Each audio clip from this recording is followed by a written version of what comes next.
Hello, and a very warm welcome to the Sussex Daily News on YouTube. This video, we discuss why Harry was a fool to pick a fight with this woman. It's claimed the Duke of Sussex used the phrase to refer to the Queen's most trusted confidant with shocking double standards over snobbery via Richard Kay's views. He wrote on the Daily Mail, "Very distasteful for the Queen. Totally unnecessary, and as usual, it is all down to the drama Meghan brings with her. He might have been nice once, but now looks angry all the time. Meghan must have had the impression that the square is equally important with the future kings. But the thing is, that dimwit is not even a spare anymore. And when the Cambridge children grow up and have children of their own, he becomes even more irrelevant than he is now. And people who work for the royal family know this." Another bad move from Harry. Normally at this time of year, they like to be peering at the night sky, the older woman expertly directing her younger companion to the constellations that shine so brightly above Balmoral Castle in late summer. There are rare moments of tranquility for the Queen and her long-standing dresser and confidant, Angela Kelly, who has her own telescope. This August, however, stargazing into the inky darkness has not provided the distraction of previous years.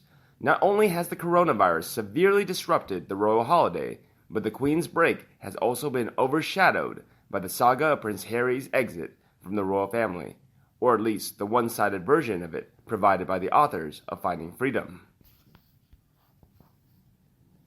The latest twist in the ongoing fallout from that new book now places the Queen and Miss Kelly side by side in an unedifying and frankly petty squabble over who said what and to whom about the Duchess of Sussex's wedding tiara.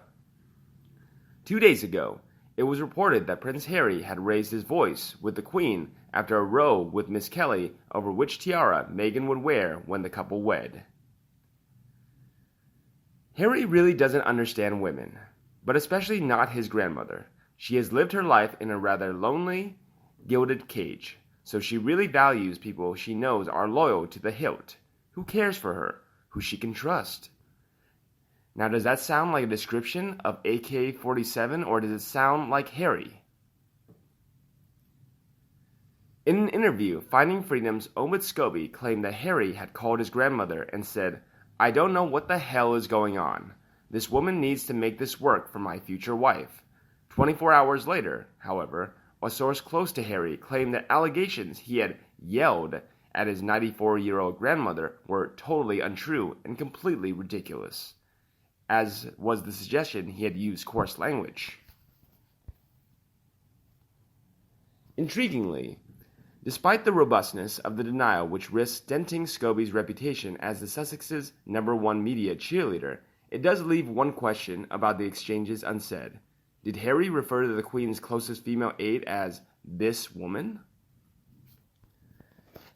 The source who dismissed Scobie's claim of Harry speaking disrespectfully to the Queen made no mention of Miss Kelly in the rebuttal. That will leave many people wondering whether Prince Harry was not just displaying the same cold snobbishness he was said to have accused his brother Prince William, but also flagrant hypocrisy.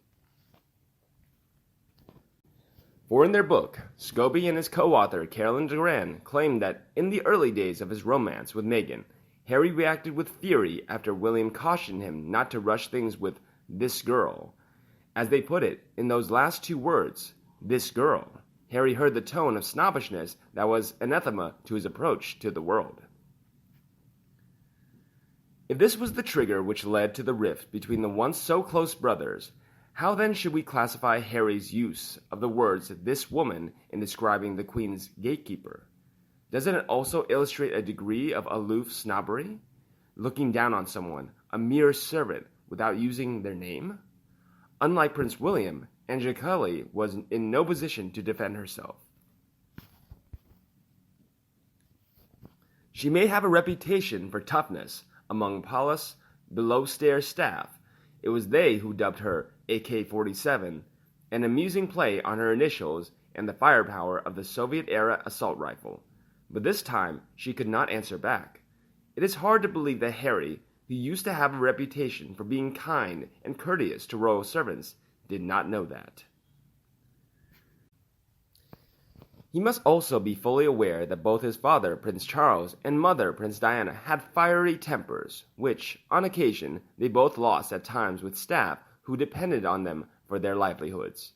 Whatever the truth of this undignified situation, and make no mistake, there was some kind of encounter between the sixth in line to the throne and the Queen's right-hand woman, it placed the Queen in an unenviable position.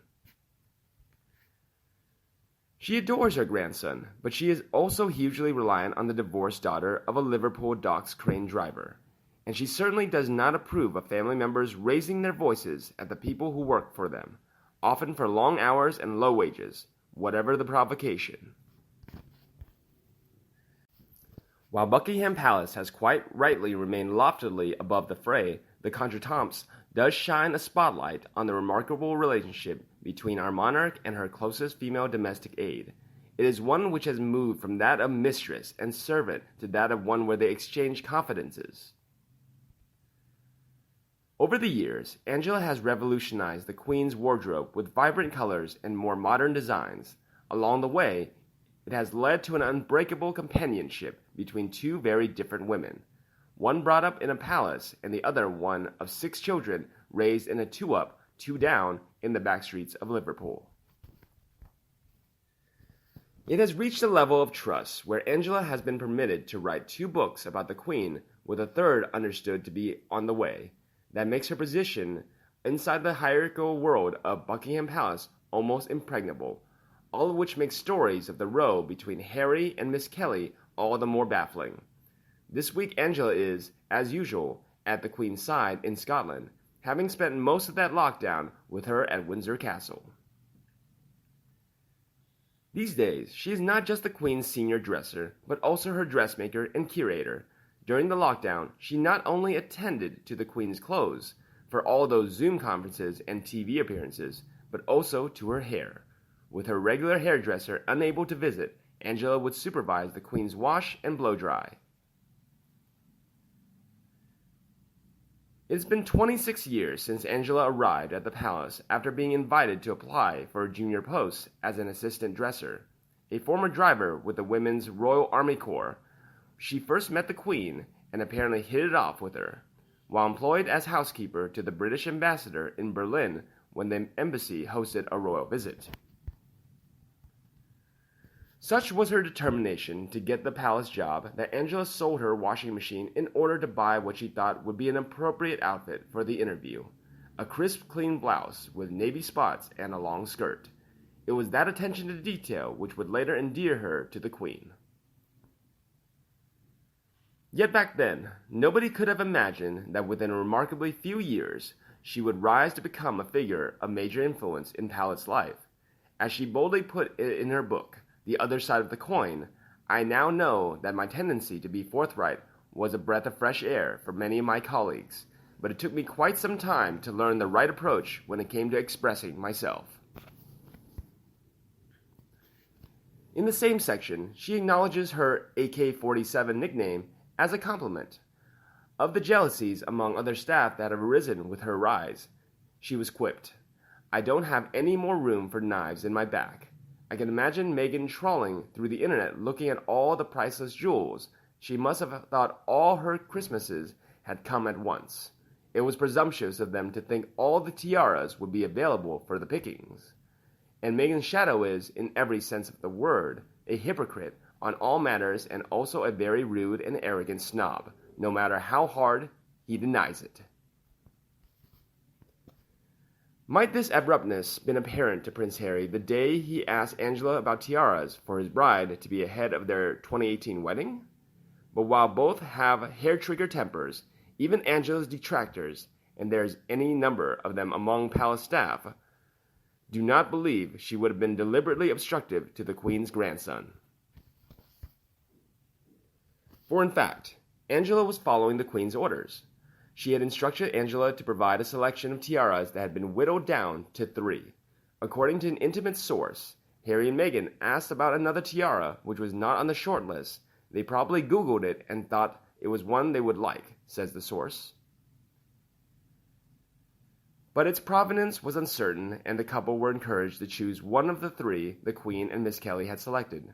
According to Scobie's version of events, Meghan didn't get to try the tiara on with her hairdresser until a few days before the wedding. Harry felt there were those within the institution that would stop at nothing to make Meghan's life difficult, he said. What happened next is the subject of keen debate. Some say Harry shouted at Angela, perhaps emboldened by his knowledge that she is not one of the Prince Charles's favorite members of staff, someone whom he believes has been indulged. One insider says this was reported back to the Queen, who asked Harry to come and see her rather than calling him his grandmother, as Scobie has asserted. Was this when he referred to Miss Kelly as this woman? Whatever the truth, the Queen will want to draw a line under this matter as fast as possible, and Harry will likely be aware that dragging his grandmother into this trifling row was an error. As for Angela Kelly, there will be the satisfaction that the Queen always backs her, even if she sometimes rolls her eyes while doing so. But imagine the kind of book she could one day write. That is Richard Kay's opinion. How do you feel about his views? Please leave a comment for me below and we'll discuss them together. If you see my video so useful, remember to like and share it for everyone who loved it. And don't forget to subscribe to our channel to get more news from the royal family by me. Now, goodbye and see you in the next video.